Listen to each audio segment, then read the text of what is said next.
કાંકરેજ તાલુકાના રાનેર ગામમાં સેઢા ઉપરથી લીલા વૃક્ષો કાપી નખાતા ઉચ્ચ કક્ષાએ લેખિત રજૂઆત કરાઈ। મળતી માહિતી પ્રમાણે કાંકરેજ તાલુકાના રાનેર ગામના અરજદાર પ્રદીપ બાબુલાલ બારોટ અને બીજા અન્ય લોકોને પોતાના રેવન્યુ સર્વે નંબર 1839 વાળા ખેતરના સેઢા ઉપર લીલા વૃક્ષો કાપવા બાબતે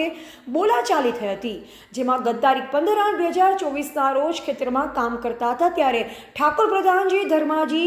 જુજારજી ધર્માજી, લેરાજી ધર્માજી, હેમુજી તેજાજી આ ચારેય લોકો એક સંપ થઈ હાથમાં ઘાતક હથિયારો લઈ આવ્યા હતા અને અરજદારને મા બેન સામે ભૂંડી ગાળો બોલી જાનથી મારી નાખવાની ધમકી આપી હતી અને મૂંઢમાર મારવામાં આવ્યો હતો। જે બાબતે અરજદાર પ્રદીપ બાબુલાલ બારોટે સિયોરી પોલીસ સ્ટેશનમાં અરજી કરી, જેમાં પોલીસે 51 મુજબ ચારેય લોકોને મામલતદાર કચેરીમાં જામીન લેવડાવ્યા, પરંતુ ક્યાંક ને ક્યાંક જવાબદાર તંત્રના અધિકારીઓ દ્વારા અરજદારના ખેતરના સેડે લીલા વૃક્ષો કાપી નાખી ગુનો કર્યો હતો,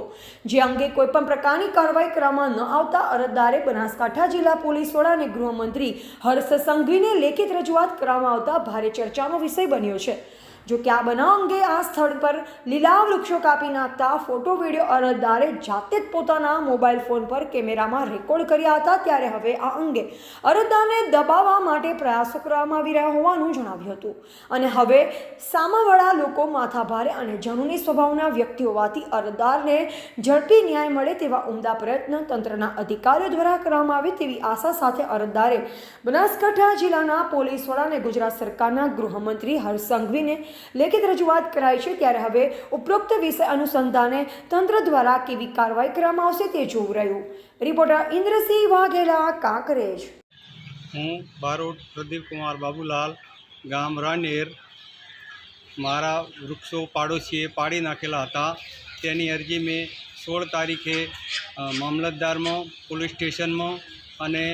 વન વિભાગમાં આપેલી હતી, પણ એની કોઈ લોબી કાર્યવાહી કરવામાં આવી નથી અને 151માં જામીન ભરી અને છોડી દેવામાં આવેલા છે। તો મેં આ ગૃહમંત્રીને તથા પાલનપુર સાહેબને આપેલી છે, તો એની નમ્ર વિનંતી અરજી ધ્યાને લેવા।